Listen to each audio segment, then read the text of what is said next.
Magandang araw po sa inyo lahat. Maraming salamat po sa pagbibigay oras para makita at makilala nyo ang bawat kandidato ng Sigip Taytay. Dahil ako po naniniwala na mahirap ipaglaban ang isang kandidato na hindi natin kakilala. Ako po si Tak Dino Faeldon at ako po ay nagmula sa dalawang lahi na nagserbisyo na sa ating bansa. Ang mga Dinyo po ay galing Bicol, sa Sorsogon, sa Preto Diaz. Ang mga Dinyo po sa Bicol ay mga lingkod bayan. At kalahati ng aming lahi ay lumipat sa Samar, sa Mondragon. Kaya ang Dinyo po ay halong Bicolano at Waray. Ang mga Faeldon naman galing ng Batanes, mga Marines, mga Navy. Kaya ang aking nickname na Tak ay nabigyan ng kahulugan, tapang at kalinga. Kombinasyon ng dalawang pamilya na handa akong ialay sa ating bayan. Noong 2016 po ang aming pamilya ay nabigyan ng posisyon sa Bureau of Customs. Kasama ang aking tito na si Captain Nicanor Faeldon na namuno. Isa lang po ang utos sa amin, putulin at itigil ang korupsyon sa ahensya na yan. Doon na nagsimula ang kalbaryo ng pamilya. Bakit? Kasi napakarami na bangga ng mga negosyante at mga ilang nakaupo na hanggang ngayon ay tinatakot pa rin kami. Nag-decide po ako na mag-file bilang konsehal ng bayan para ituloy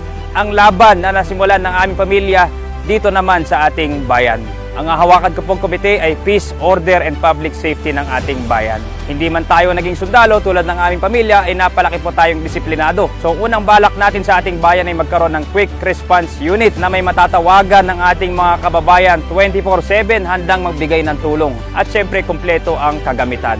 Pagkapaliwanag sa mga madidilim na lugar dito sa ating bayan. Nalulungkot ako na nangyayari ngayon na mas matapang na ang mga kriminal kaysa sa atin, na dapat baliktad na tayong mas matapang sa mga kriminal. Muli po, maraming salamat sa panonood. Sana po ay patuloy ang suporta natin sa ating grupo. At tulad ng aking pamilya, ay handa rin ako na ialay ang aking buhay para sa ating bayan. Muli po, Tak Dino Faeldon.